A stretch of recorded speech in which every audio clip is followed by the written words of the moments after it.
Hello viewers. पिछले video के अंदर हमने पढ़ा था टेंस, और टेंस के बारे में हमने पढ़ा था प्रेजेंट टेंस, उसके टेंस के पार्ट्स और प्रेजेंट टेंस के बारे में डिटेल से थोड़ा पढ़ा था। तो हमने प्रेजेंट सिंपल टेंस पढ़ा था, प्रेजेंट सिंपल टेंस के बारे में हमने पढ़ा था। और प्रेजेंट सिंपल टेंस के बारे में हमने क्या पढ़ा था?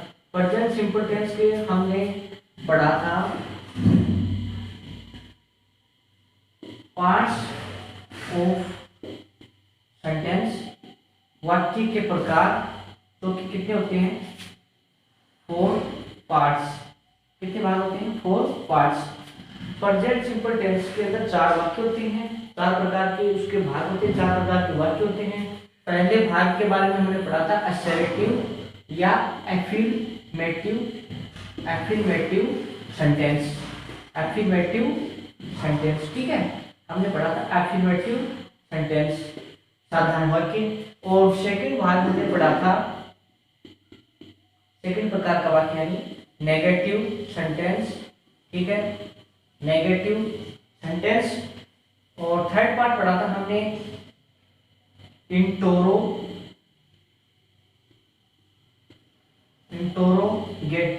Sentence.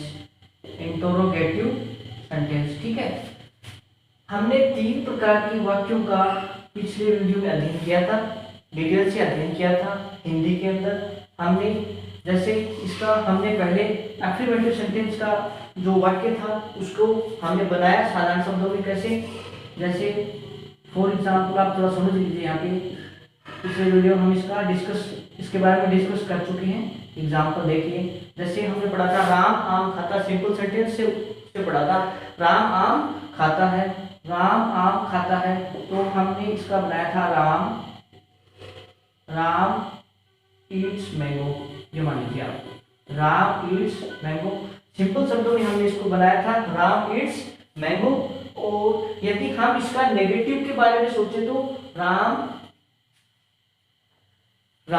Does not eat mango, क्योंकि हमारा जो ये सेंटेंस जो था एफर्मेटिव था और Ram does not eat mango. अब नेगेटिव सेंटेंस के अंदर हमने क्या किया? नेगेटिव सेंटेंस के अंदर हमने केवल डस का प्रयोग किया है, जो कि सिंगुलर नाउन है।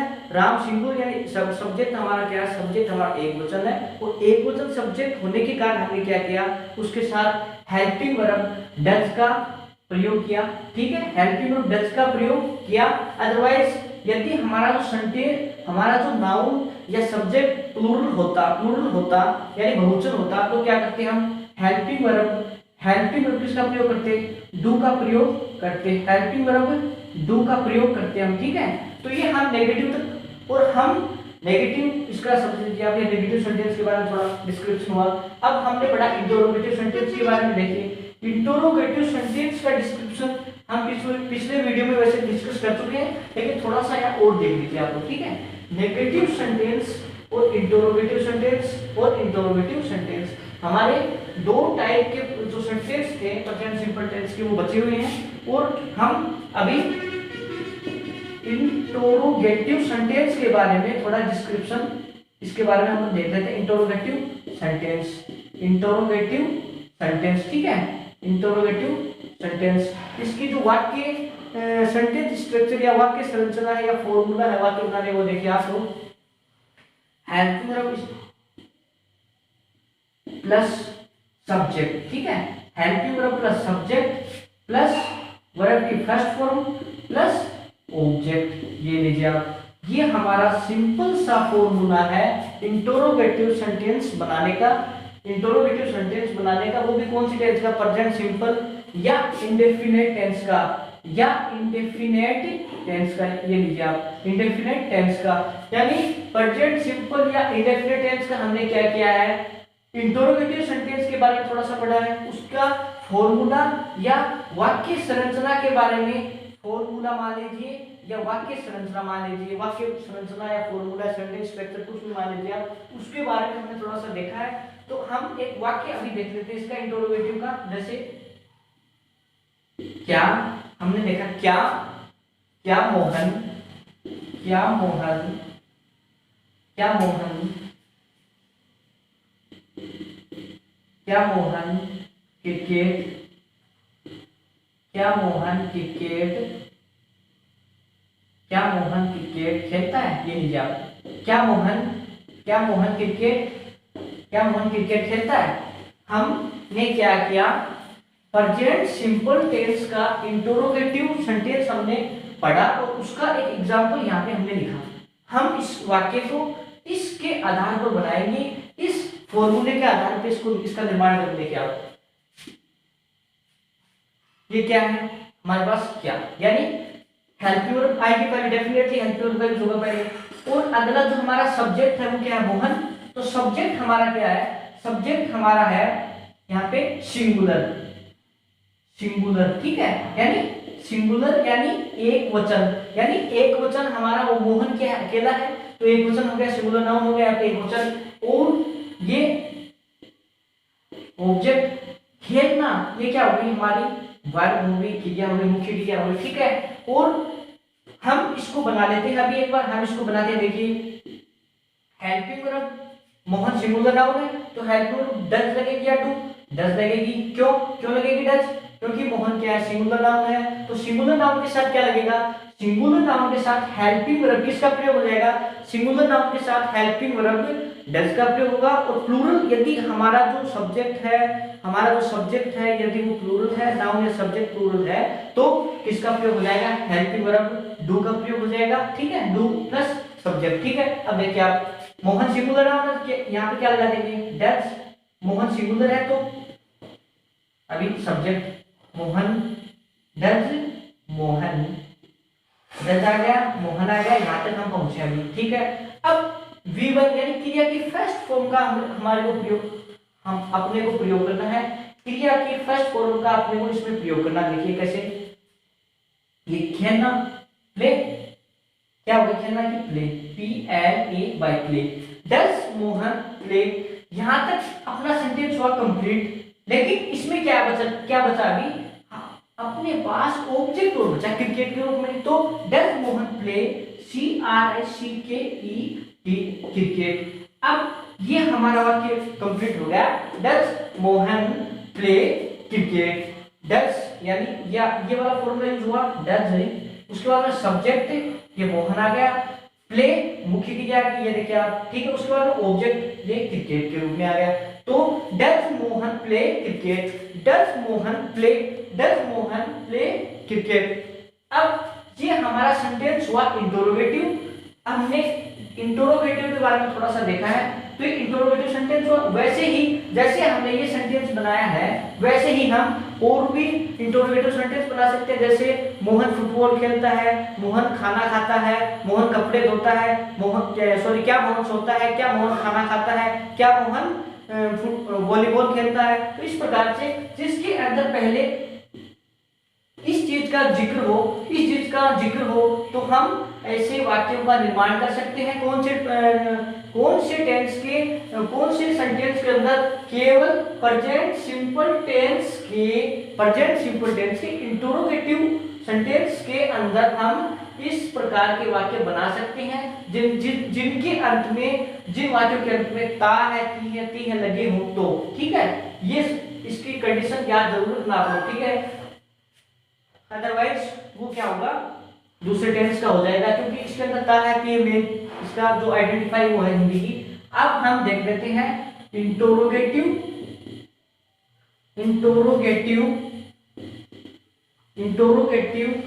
और नेगेटिव सेंटेंसेस। ये हमारा बचा अभी नकारात्मक और प्रश्नवाचक वाक्य। ये हमारा नंबर 4 टाइप का सेंटेंस बचा है प्रेजेंट सिंपल टेंस के या इंडेफिनिट टेंस के अंदर, ठीक है। तो हम वही फॉर्मूला यूज करते हैं इसका। देखिए फॉर्मूला क्या बनेगा इसका, जैसे एग्जांपल हम ले लेते हैं इसका क्या, एग्जांपल देखिए आप लोग, इसका क्या राधा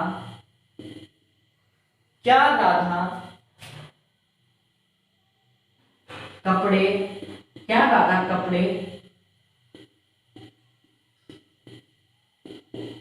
क्या राधा कपड़े नहीं धोती है? क्या राधा कपड़े नहीं धोती है? तो ये सेंटेंस हमने बनाया है नेगेटिव और इंटरोगेटिव। इंटरोगेटिव बना, क्या लगा हुआ? नेगेटिव नहीं है इसमें, ठीक है। ये हमारा इंटरोगेटिव सेंटेंस हुआ। तो हम इस फॉर्मूले की बेस पे इसको तैयार कर देते हैं। देखिए आप लोग, राधा क्या सिंगुलर नाउन है प्लूरल? सिंगुलर, तो हेल्प में कौन सी आ जाएगी? डज। डज आ गई। अब मान लीजिए यहाँ राधा की जगह क्या होता? वे या हम, वे या हम, यानी एक से अधिक होते, वे या हम होते तो क्या हो जाता? यहाँ या विद्यार्थी कपड़े धोते, कपड़े नहीं धोती हैं। इस प्रकार से यदि वाक्य के अंत में होता तो हम क्या लगा देते? यहाँ पे डू लगा देते, प्लूरल हो जाता हमारा, ठीक है। तो यहाँ पे वे या हम कोई है नहीं, तो राधा क्या सिंगुलर नाउन है, तो does. Does Radha note, does Radha note, does Radha not wash, does Radha not wash cloth और ट्यूशन मार्क, ठीक है। Does Radha not wash cloth, ये हमारा हुआ interrogative sentence.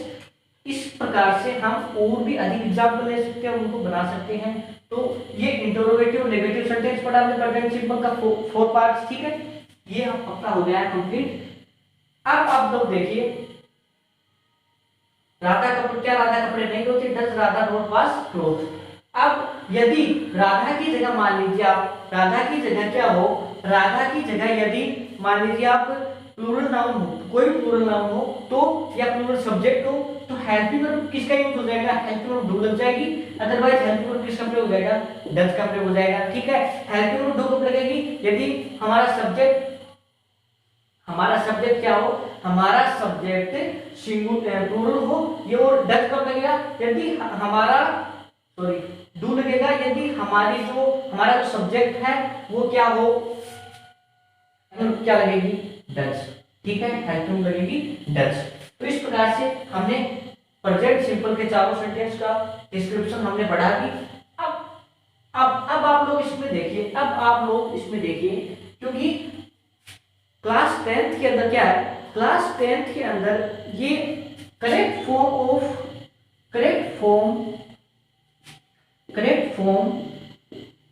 Of the verbs के रूप में आते हैं, ऐसे क्वेश्चन आते हैं, correct form of the verbs, और वो भी बोर्ड क्लास है। तो इसमें ये कम से कम 4 या 5 नंबरों का आता है, 4 या 5 मार्क्स का ये आता है, correct form of the verbs.